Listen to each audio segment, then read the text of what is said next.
안 좋은 환경과 나쁜 습관 등으로 피부 관리하기가 더욱 힘들어지고 있습니다. 더구나 요즘은 남녀를 가릴 것 없이 외모에 더욱 신경 쓰게 되는데요. 외모하면 깨끗한 피부가 첫 번째죠.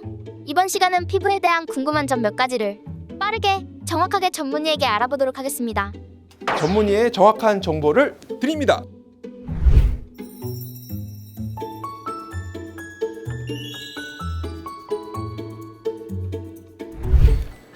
안녕하세요. 청라 휴먼 피부과 전문의 홍원규입니다. 미립종은 보통 외상 후에 생기는 경우가 많아요. 그래서 눈을 비비거나 손을 대거나 해서 생기는데 절대로 그냥은 잘 없어지진 않고요.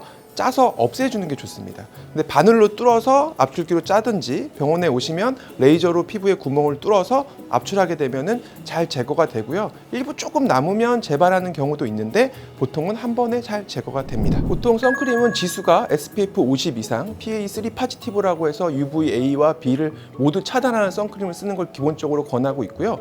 여름철이 되면 야외 활동이 많아지고 땀을 많이 흘리기 때문에 워터프루프 제품을 쓰시는 게 좋습니다. 용도에 맞게 2시간 간격으로 잘 발라주시는 게 제일 중요하고요. 워터프루프 선크림은 일반 클렌저에도 잘 지워지지가 않습니다. 그래서 전용 클렌저 같은 걸로 꼼꼼히 지워주는 게 무엇보다 중요합니다. 태양이 훨씬 안 좋습니다. 선크림 자체보다도. 가끔 이제 선크림에 알러지가 있는 경우가 있습니다. 그래서 그런 경우에는 무기자차 선크림이라고 해서 물리적 차단제만 있는 경우는 알러지가 유발되지가 않습니다. 그래서 100% 무기자차, 햇볕은 피부의 노화의 주범입니다. 팔다리에 째면 됩니다. 얼굴에 굳이 찔 필요는 없습니다.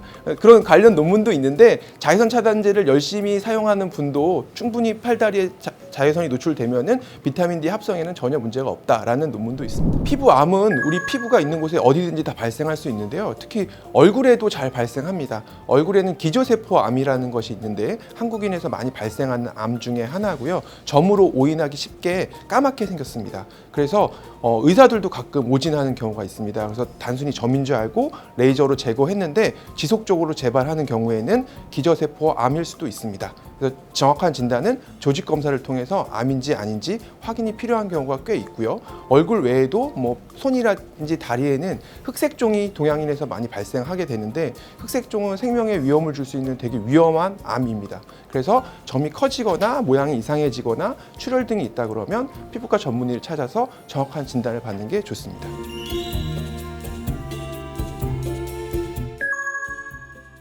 턱을 자꾸 개면은 턱에 있는 여드름 같은 게 심해질 수가 있습니다. 그리고 얼굴이 비대칭으로 바뀔 수가 있습니다.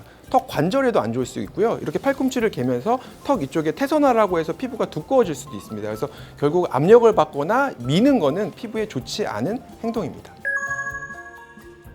그렇지 않습니다. 각질은 피부를 보호하기 위해서 생기는 경우도 있기 때문에 제거하기보다는 그럴 때는 보습제를 발라서 부드럽게 탈락시켜주는 경우도 있습니다. 그래서 각질이 꼭 제거해야만 하는 대상은 아닙니다.